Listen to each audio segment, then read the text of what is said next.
له المضيء مثل الإمام الإمام يوم الإمام هكذا لا صوت النظام الإمام.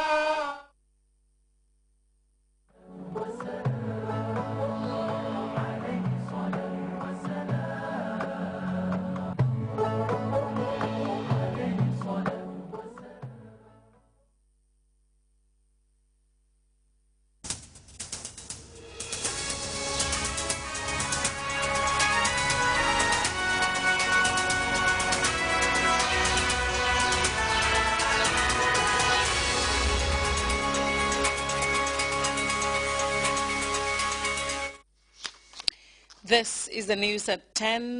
Good evening and welcome to the Gambia Radio 1 television services. First, we begin with the headlines. The Vice President and Minister for Women's Affairs, Dr. Aissatou Njie Saidi, lays the foundation stone for the $2.5 million first-rate cargo handling facility at the Banjul International Airport. A number of security officers drawn from various units complete a 3-week training course on gender-based violence, courtesy of the Female Lawyers Association of the Gambia. Congolese President Denis Sassou Nguesso announces plans to mediate in the long-running DR Congo's conflict after meeting with his counterpart Joseph Kabila in Brazzaville. And columns of Ethiopian military machine and men leave Somalia's strategic town of Baidoa as part of a gradual withdrawal of troops 18 months after the Ethiopian army began a major offensive against Al-Shabaab militants. These and other stories coming ahead in the news. I'm Fat Kamara.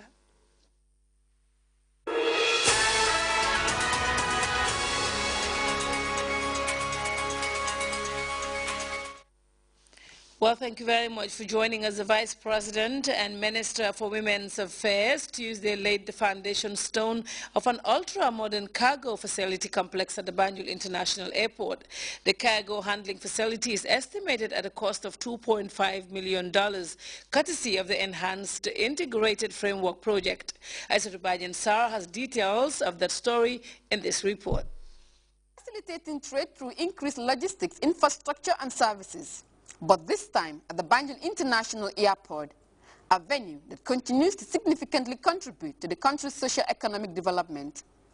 The realization of this project will give the airport a quantum leap towards turning BIA into both a passenger and a cargo hub. Developing a cargo village at Banjul International Airport will not only boost our drive to position BIA as the best in the sub-region, as encapsulated in our mission statement, it will also have a significant impact on Gambia's trade in terms of imports and exports, not only with our neighboring countries, but with the world at large. The Trade Facilitation Project, as it is called, is an over $3 million project with a grant of $2.5 million from the Enhanced Integrated Framework under the Ministry of Trade, Industry, Regional Integration and Employment, and has the Gambia International Airlines, Gambia Civil Aviation Authority, and the Department of Fisheries as executing partners. The Gambia, as many of us will know, has in the last few years made tremendous strides which have seen some positive growth in the economy. But we all know, like many least developed countries, it is clear that additional support is required in order to ensure that that growth is not only inclusive, but also provides tangible results that transform the livelihoods of the most needy in a very sustainable way. The EIF, with all its partners, is happy to support these efforts. The project, a construction of an ultra-modern cargo facility, is expected to enhance capacity of the airport to handle air cargo by volume and diversity, ensure that the Banjul International Airport meets international safety standards, increase the number of smallholder exporters to have access to competitive new airport infrastructure and services for export, as well as improve the overall international image of the Gambia, thereby positioning the country as an attractive freight cargo entry port in the sub-region, had its foundation laid by the Vice President at the ceremony held at the airport. The complex will directly contribute to the transportation and trade facilitation objectives of the National Export Strategy and increase exports of processed fish, fresh horticultural produce and enhance human resources for improved trade facilitation. As the overall objective of the project is to facilitate trade and increase national participation in international trade, it is expected that with this complex, the status of Banjul International Airport will be significantly enhanced to meet international safety and security standards in handling cargo and passenger travel, thereby increasing the number of airlines serving and accepting cargo from the Gambia. I'm happy to note that the project we are launching today will include the construction of a cargo complex with modern equipment at this airport. The project includes a civil works component as well for a warehouse that will be furnished with cold storage and other related facilities to handle air cargo. I take note of the component that will build human capacity by training staff of the Gambia International Airlines. This surely is very important because sustainability is of paramount importance to my government, and we want Gambians to take ownership of our institutions rather than duly being dependent at all times on expatriate labor. The facility, expected to be completed in 2015, will help increase national participation in international trade by stimulating both local and international economy and contribute to improve livelihoods in the tourism, horticulture and fisheries export subsectors. This, according to the Permanent Secretary, Ministry of Trade, Nafi Bari, will by no small measure help provide job creation, especially for the youth of the country.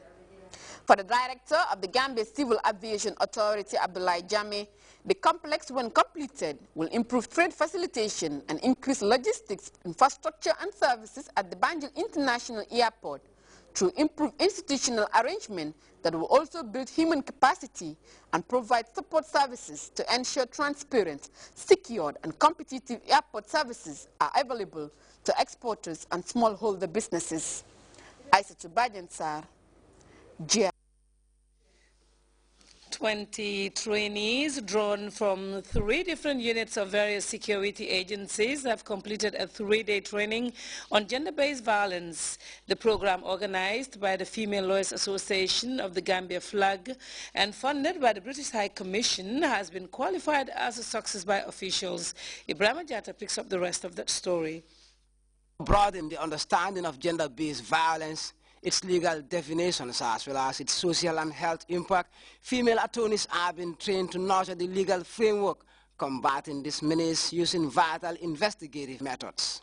The 20 trainers and instructors are now equipped and expected to pass on the knowledge gained to the recruits that they train and as well as their fellow officers, and we urge them to further incorporate same in their training curriculum in order to ensure full compliance with the mandatory provisions of the Women's Act, Section 6 in particular, non-compliance of which attracts penalties.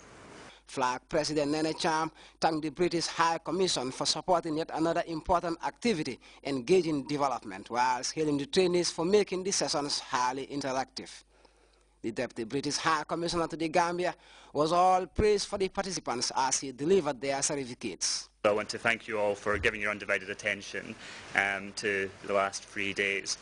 As I said in my opening remarks 3 days ago, the British High Commission is dedicated to working with FLAG on these very important issues to try and counter gender-based violence in the Gambia but also worldwide. So we look forward to this continued fruitful relationship.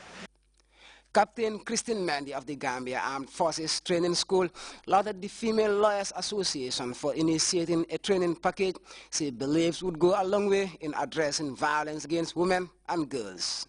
I will therefore urge my fellow participants, personnel and officers to do away from the culture of silence and confront and help to tackle issues of gender violence. I believe this workshop has in a very great way enlightened us about our rights as women and also sensitized us about gender violence.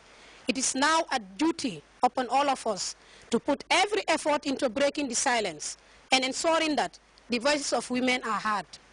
This training by the Female Lawyers Association of the Gambia is the latest in a series of activities dealing with issues revolving around gender-based violence in the country, and with such a diverse